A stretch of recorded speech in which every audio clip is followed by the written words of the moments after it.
الحمدللہ رب العالمین والصلاة والسلام علی سید الانبیاء والمرسلین وآلہ وصحبہ اجمعین، اما بعد فاعوذ باللہ من الشیطان الرجیم، بسم اللہ الرحمن الرحیم۔ قد سألها قوم من قبلکم ثم اصبحوا بها کافرین، صدق اللہ مولانا العظیم۔ ببرکات ان اللہ وملائکتہ یصلون علی النبی یا ایھا الذین آمنوا صلوا علیہ وسلموا تسلیما۔ اللهم صل علی سیدنا مولانا محمد وعلی آل سیدنا مولانا محمد وبارک وسلم صلاۃ و سلام علیک یا سیدی یا رحمۃ للعالمین۔ معزز سامعین و ناظرین، سورہ المائدہ کی آیت نمبر 102 آپ احباب نے سماعت فرمائی ہے۔ اس آیت کریمہ میں اللہ رب العالمین نے ارشاد فرمایا قد سألها، تحقیق جو وہ سوال کرتے ہیں۔ کل بھی ہم نے پڑھا تھا کہ بے ڈھنگے سوالات انبیاء علیہ السلام کے اوپر کرنا یہ سب سے بڑی جہالت و بیوقوفی ہے۔ جیسے کہ سورہ البقرہ میں پڑھ چکے ہیں، جب ایک قوم سے قتل ہوا، اس قتل کے سراغ کے لیے اللہ کے نبی نے کہا کہ آپ کو ایک گائے ذبح کرنی پڑے گی۔ وہ گائے ذبح ہوگی اور اس کا جو گوشت کا پیس ہے وہ اس لاش کو لگایا جائے گا جو قتل ہو چکی ہے۔ اب دیکھیں نا، یہ وہ ساری چیزیں ہیں جو انسانی عقل میں، حیرت میں، انسان کے دماغ سے سب یہ ماورا ہے کہ کیسے وہ گائے ذبح ہوگی، اس لاش کا ٹکڑا یعنی کہ اس کا پیس جو ہے وہ لاش کو لگایا جائے گا اور وہ خود اٹھ کے بتائے گی کہ مجھے فلاں شخص نے قتل کیا۔ اس سورہ بقرہ میں ہم ڈیٹیل وضاحت پڑھ چکے ہیں۔ جب حکم ہوا کہ گائے کو ذبح کیا جائے تو پھر اب انہوں نے آگے سے سوالات کی پوچھاڑ کر دی، کیسی ہونی چاہیے، رنگ کیسے ہونا چاہیے، وہ کس قسم کی ہو، وہ اس کی عمر کتنی ہونی چاہیے، یعنی کہ سارے 8-10 سوالات اوپر سے لے کے نیچے تک قرآن مجید کے الفاظ میں موجود ہیں۔ یعنی کہ حکم ہوا کہ یہ کام کرو۔ اب دیکھیں نا، حکم ہے زکوٰۃ ادا کرو، حکم ہے نماز پڑھو، حکم ہے صدقات دو، خیرات کرو، نیکی کے کاموں میں سب کو دو۔ یہ سارے احکامات اللہ کے نبی نے ہمیں دیے ہیں۔ اب کوئی بیوقوف شخص اٹھ کے کہے کہ زکوٰۃ کیسے دیں، ہمارا مال اس سے کم ہو جائے گا۔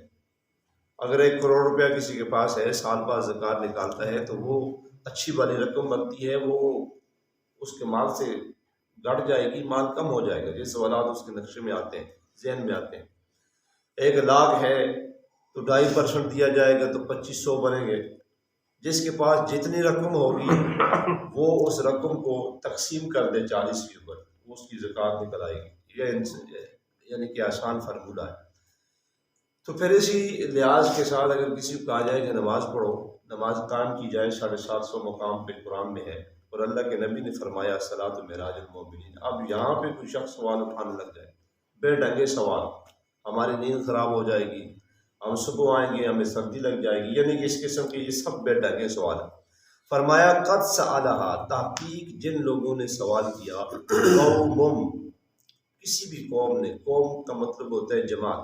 مثلا کہتے ہیں جی پاکستانی قوم ہے، قوم کا مطلب یہ ہوتا ہے ایک فرد نہیں، 2 نہیں، بلکہ وہ تمام ایک مجتمع لوگوں کو قوم کا لفظ استعمال کیا جاتا ہے۔ تحقیق سوال کیا ہے قوم نے، من قبلکم، تم سے پہلے نے، یعنی کہ یہ کوئی بات انوکھی نہیں ہے کہ تم ہی یہ بے ڈھنگے سوال کرتے ہو، تم سے پہلے بھی کئی قومیں آتی رہیں، انبیاء کے اوپر سوالات کی پوچھاڑ کرتے رہے۔ ثم اصبحوا بها کافرین، پھر وہ ہو گئے ان لوگوں میں سے جو منکرین ہیں۔ اب دیکھیں قرآن نے بڑے واضح طور پہ یہ بات کہہ دی۔ ہمارے ساتھ بھی کچھ ایسے معاملات ہوتے ہیں کیونکہ ہم مسند رسول پہ بیٹھے ہوئے ہیں، یہاں پہ ہمیں بہت ساری چیزیں فیل کرنی پڑتی ہیں اور فیس کرنی پڑتی ہیں، اور ہر شے کو جب ہم فیس کرتے ہیں تو ہم بجائے اپنے چہروں کے اوپر شکم لانے کے، ہم اعلیٰ ظرفی کے ساتھ ان کا جواب دیتے رہتے ہیں۔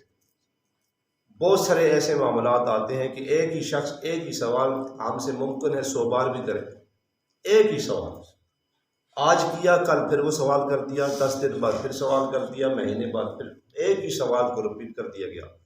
وہ اس وجہ سے وہ شخص رپیٹ کرنے والا ہے شاید کہ آج جو میں نے سوال پوچھا ہے کل اس کا کیا جواب ملتا ہے، پھر 10 دن بعد وہی سوال ہم سے پوچھ لیا، پھر اس کے ذہن میں یہ نقشہ ہوتا ہے کہ اب اس کا جواب کیا آئے گا۔ ارے ناداں، تو 1000 بار بھی یہ سوال ہم سے پوچھے، جواب وہی ہے جو پہلے دن ہم نے دے دیا۔ یہ نہیں ہے کہ تو نے آج سوال اور پوچھا، ہم نے جواب دے دیا، 10 دن بعد وہی سوال پوچھتے ہو، جواب ہم نے وہی دینا ہے جو تمہیں کل دیا تھا۔ یہ نہیں کہ وہ جواب بدل جائے گا۔ قرآن کا حکم تعصب قیامت تک کے لیے بدلے گا نہیں۔ جو ایک بات آپ کو بتا دی گئی ہے وہ وہی ہوگی۔ ہم سے پوچھ لیں، 10 اور جا کے علماء سے پوچھ لیں، جو ایک عالم دین نے آپ کو کسی بھی پیراگراف کے اوپر جواب دے دیا وہ حتمی ہے، وہ وہی ہوگا، اس میں رد و بدل نہیں ہوگی۔ مثلا ایک شخص سود کے حوالے سے آ کے بات کرتا ہے، پوچھتا ہے یہ سود کیا ہے، میں فلاں جگہ سے پرافٹ لیتا ہوں، وہ تو سود نہیں ہے۔ تو ہم کہیں گے کہ اب کیونکہ سود کا جو لفظ ہے یہ عام ہو چکا ہے، لوگ ناپسند کرتے ہیں، اور سود لینے والا جہنمی ہے، اور اس کی کم سے کم جو اس کی سزا یہ ہے کہ وہ ایسے ہے کہ جیسے وہ ماں کے ساتھ زنا کر رہا ہے۔ سود خور کوئی بھی ہو، کہیں بھی ہو، تو وہ جا کر کے سوال کرتا ہے جی ہم تو پرافٹ لے رہے ہیں۔ اب سود کا نام چینج کر کے اس نے پرافٹ میں جو ہے اس کو متغیر کر دیا، پرافٹ میں کنورٹ کر دیا ہے، تو وہ سود ہے۔ اب وہی سوال آ کر کے 10 بار ہیر پھیر کر کے پوچھے گا، جواب تو وہی بنے گا نا، سود ہے، اور سود اللہ کے ساتھ اعلان جنگ ہے، جیسے قرآن میں بتایا گیا۔ تو بعض لوگوں کا یہ ذہن ہوتا ہے کہ ممکن ہے کہ آج ہم یہ سوال پوچھتے ہیں، ممکن ہے 10 دن بعد، 20 دن بعد، مہینے بعد، ممکن ہے اس سوال میں کوئی ریلیف مل جائے ہمیں۔ یہاں پہ ریلیف ملنے والی بات نہیں ہے کہ جو ریلیف تمہیں یہاں سے ملے اور بہت سارے ادارے تمہیں دے دیتے ہیں اور تمہیں توڑ کے جو ہے وہ بالکل پاک صاف بنا دیتے ہیں، یہاں یہ بات نہیں۔ یہاں جو جرم ہے تمہارا وہ جرم باقی رہے گا، اور جو تم نے غلط کام کر دیا وہ تمہارے اوپر غلط کام کی مہر لگ گئی، اب وہ مہر اور اسٹیمپ وہاں سے ہٹ نہیں سکتی، کیونکہ اللہ کے قرآن کا فیصلہ ہے۔ وہ فیصلہ یہ ہے کہ الیوم نختم علی افواہہم، وہ جو دن آئے گا قیامت والا دن، اس دن کیا ہوگا، نختم علی افواہہم، تمہارا جو منہ ہے جس سے تم بات کرتے ہو اس کے اوپر تو اسٹیمپ لگ جائے گی، مہر لگ جائے گی۔ نختم خاتمہ سے، اس کا معنی یہ ہے کہ مہر لگا دینا۔ اسی طرح یہ لفظ قرآن مجید میں بے شمار مقامات پہ موجود ہے۔ کہیں فرمایا ختم اللہ علی قلوبہم، ہم نے ان کے دلوں کے اوپر مہریں لگا دی، ختم اللہ علی قلوبہم وعلی سمعہم وعلی ابصارہم، ان کی سماعتوں کے اوپر بھی اور ان کی آنکھوں کے اوپر بھی کیا ہے، اللہ کی طرف سے مہر ہیں۔ ختم اللہ علی قلوبہم وعلی سمعہم وعلی ابصارہم غشاوۃ، اب ان کی آنکھوں کے آگے پردے ہیں، حق انہیں نظر نہیں آتا، حق یعنی کہ ہونے کے باوجود وہ حق کو حق کہتے نہیں، وہ برائی کو برائی جانتے نہیں، معلوم ہونے کے باوجود پتہ ہے کہ یہ راستہ اچھا نہیں ہے، اس راستے سے بھٹک جائیں گے، گم ہو جائیں گے، منزل ملتی نہیں، خام خواہ ہوا میں باتیں کرنی ہے۔ غشاوۃ کو میں معنی سمجھا رہا ہوں بڑے سلیس انداز میں، بڑے آسان پیرائے میں، تاکہ آپ لوگ سمجھ سکیں۔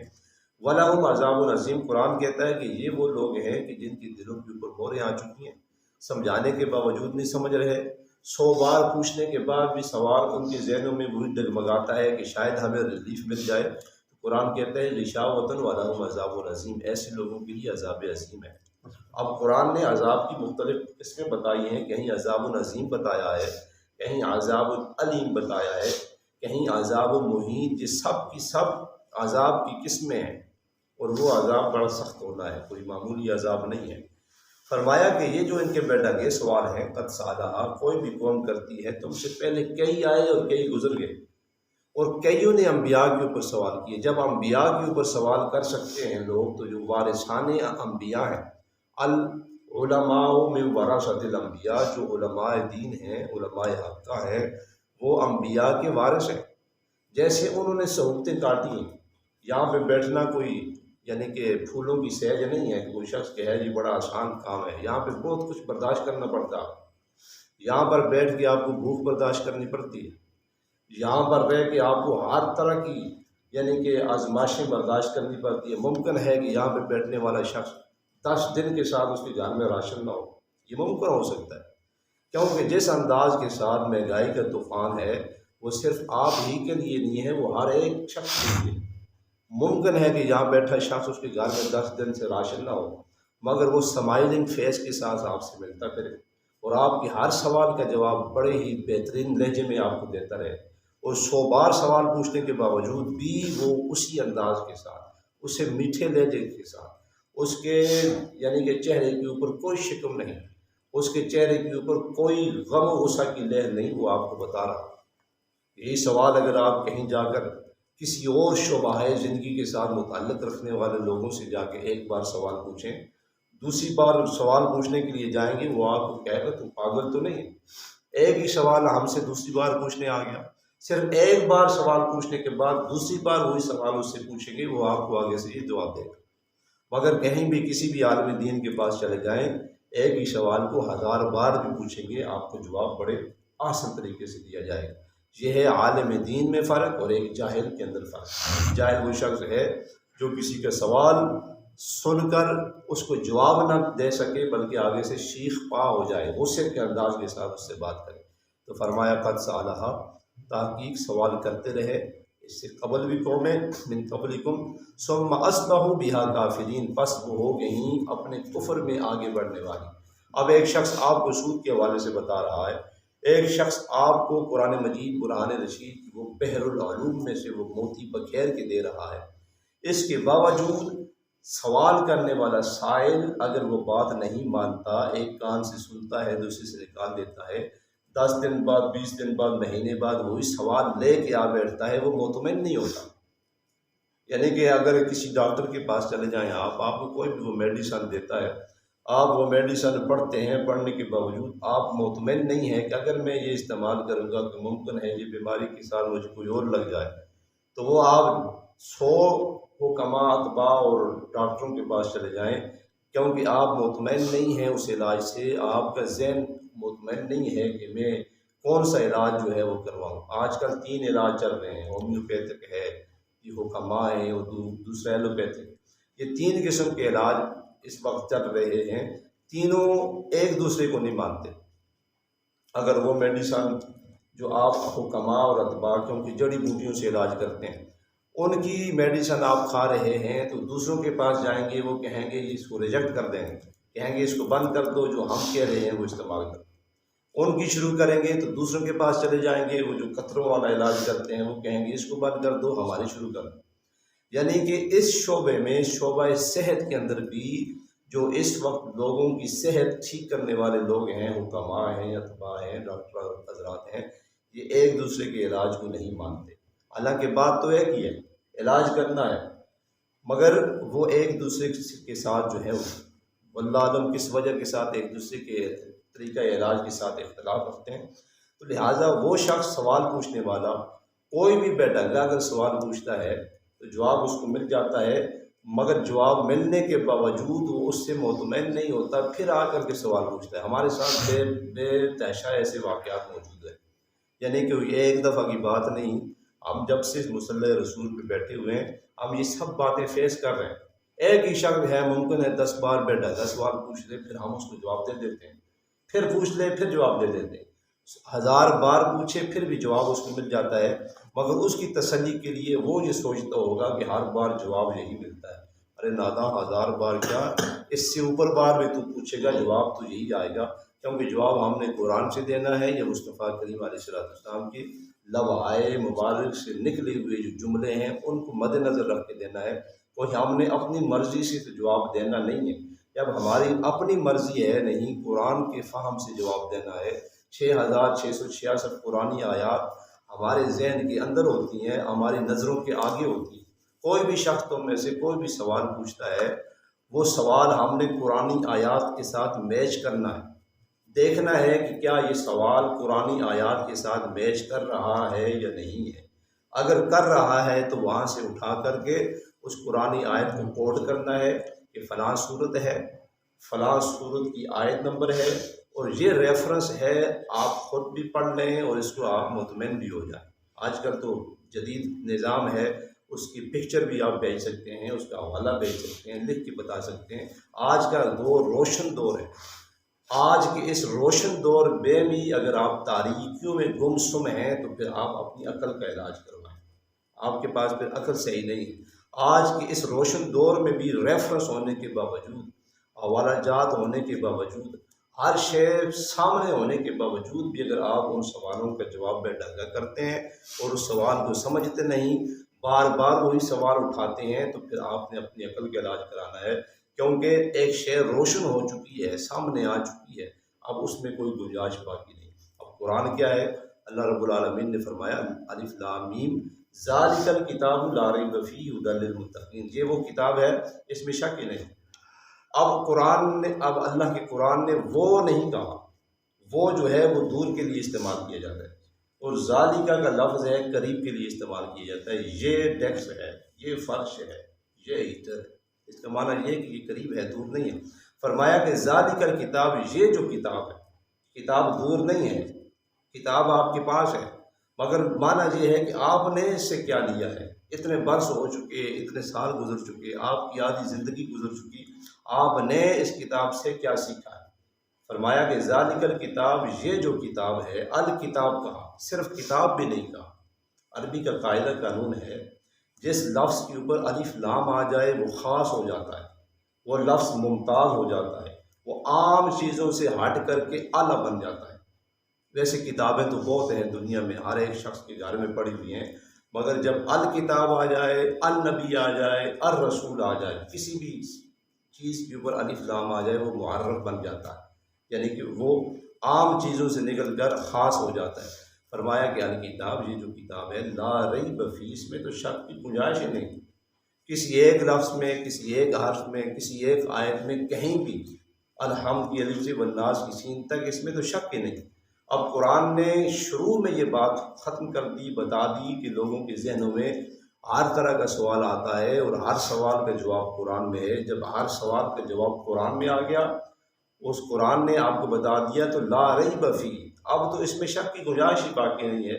آپ کو پکی بات قرآن بتا رہا ہے کہ یہ بات پکی ہے، کچی بات نہیں ہے۔ ھدی للمتقین، اور قرآن ہدایت ہی ان لوگوں کو دیتا ہے جو متقی ہیں۔ متقی کا معنی یہ ہے کہ جن کے دلوں میں اللہ کا خوف ہے، جن کے دلوں میں اللہ کا ڈر ہے، قدم بقدم جب قدم اٹھاتے ہیں، اگلا قدم رکھتے ہیں، ان کے دلوں میں یہ خوف آتا ہے کہ کہیں مجھ سے یہ قدم غلط قدم تو نہیں اٹھ گیا۔ ہمارے ہاں یہ ہے کہ لوگ اگر تھوڑا سا غور و فکر کریں، تھوڑا سا تدبر کریں، یہ تھوڑی سی مختصر زندگی ہے، روٹیاں دو ہی کھانی ہوتی ہیں، وہ بھی جس کو نصیب ہوتی ہیں، یعنی کہ وہ بیمار لوگ ہوتے ہیں بعض، جن کو شوگر ہو جائے تو روٹی بھی منع کر دی جاتی ہے، آپ روٹی نہیں کھائیں جی، آپ ڈائٹ پہ ہیں، یہ غذائیں کھاتے رہیں، تو لہٰذا اگر روٹیاں دو ہی کھانی ہیں، وہ اگر حلال طریقے سے کما کے کھائیں گے وہ احسن ہوگا، آپ کے لیے بھی، آپ کی نسلوں کے لیے بھی، اور وہ آپ ہی کے لیے سود مند رہے گا۔